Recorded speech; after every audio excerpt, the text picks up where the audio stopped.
Welcome to CoreLogic's housing market update for March 2021.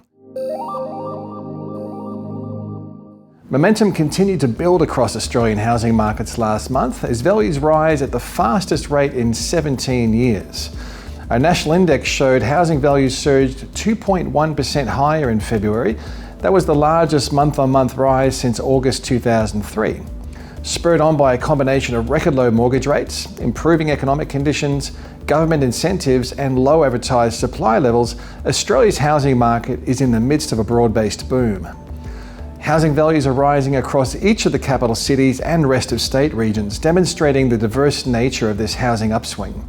A synchronised growth phase like this hasn't happened in Australia for more than a decade. The last time we saw a sustained period where every capital city and rest of state region was rising in value was mid-2009 through to early 2010 as post-global financial crisis stimulus fueled buyer demand. Sydney and Melbourne were among the strongest performing markets, recording a 2.5% and 2.1% lift in home values respectively over the month, as Australia's two largest cities caught up from a weaker performance through 2020. The quarterly trend, however, is still favouring the smaller cities. Darwin housing values rose by 5.5% over the past 3 months, Hobart values rose by 4.8%, and Perth was up 4.2%. Whether this newfound growth in Sydney and Melbourne can be sustained is unclear. Both cities are still recording values below their earlier peaks. However, at this current rate of appreciation, it won't be long before Australia's two most expensive capital city markets are moving through new record highs. With household incomes expected to remain subdued and stimulus winding down, it's likely affordability will once again become a challenge in these cities. Regional markets have continued to show a higher rate of capital gain relative to the capital cities. However, the performance gap has narrowed compared with the earlier phase of the growth cycle. Regional areas generally recorded less of a decline in housing values through the worst of the COVID period last year, while also showing an earlier and stronger growth trend through the second half of last year. This regional preference is reflected in the annual growth trend, where the combined regionals index is 9.4% higher, while the combined capital cities index is up a much smaller 2.6%. A housing market trend that has persisted through the COVID period to date is the weaker performance of unit markets relative to detached housing. Across CoreLogic's combined capitals index, house values have recorded a growth rate more than 3 times higher than that of units. There are some tentative signs that the trend could become less obvious, with Sydney unit values recording their first month of growth since April last year, and Melbourne unit values recording their largest gain since late 2019. One of the factors driving housing prices higher is low advertised supply levels.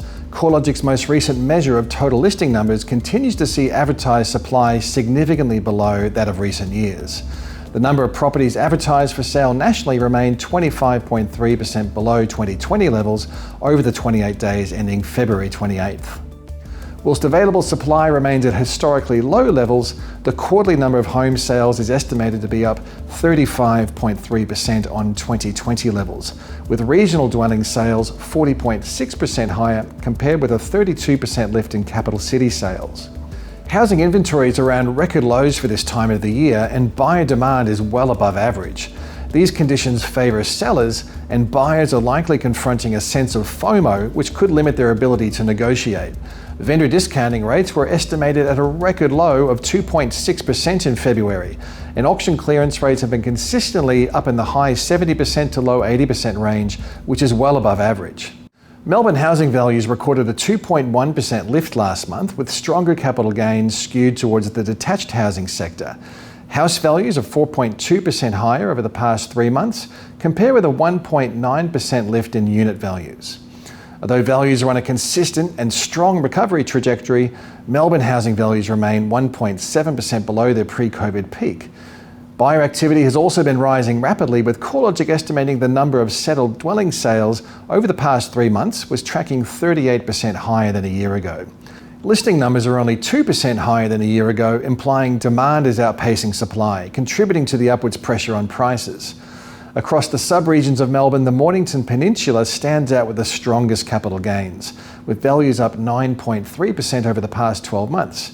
The inner eastern suburbs and inner Melbourne have recorded the largest decline in values over the past year. However, more recently, the growth trend has turned positive. Overall, Australia's housing market is now well entrenched in one of the strongest growth phases on record. For housing values and activity to be surging during a global pandemic seems counterintuitive. However, the factors driving this growth are significant and diverse. Record low mortgage rates look set to remain in place for a prolonged period of time, providing confidence to buyers and historically low interest payment to income ratios. Economic conditions are consistently beating forecasts, with the RBA acknowledging Australia's economy is likely to recover 6 to 12 months earlier than originally expected. The economic recovery is feeding into a solid rebound in consumer sentiment and encouraging households to reduce their savings buffer and spend more. Advertised supply remains around record low levels at a time when buyer demand is rising swiftly to above average levels. This mismatch between demand and supply looks set to remain a feature of the housing market for some time. There are some headwinds ahead in the form of a reduction in fiscal support from the federal government, home loan deferral arrangements expiring, and migration remaining stalled. The intensity of these headwinds has lessened over recent months though.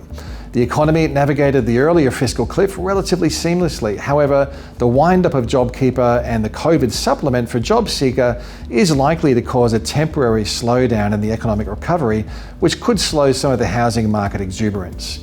Similarly, there's been a substantial drop in deferred home loans, down from $195 billion, or 11% of all home loans in May last year, to $32 billion, or 1.8% of all mortgages at the end of January.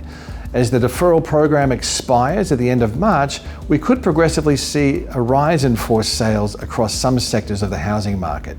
Housing price momentum looks to be skewed towards the upside, with the tailwinds of low rates, improving economic conditions and consumer confidence, low supply and high consumer demand likely to outweigh the headwinds associated with the coming wind down of fiscal support. No doubt the coming months will provide more clarity on how Australia's economy and housing markets navigate the wind back of government support. You can keep up to date with all the housing-centric news at www.corelogic.com.au.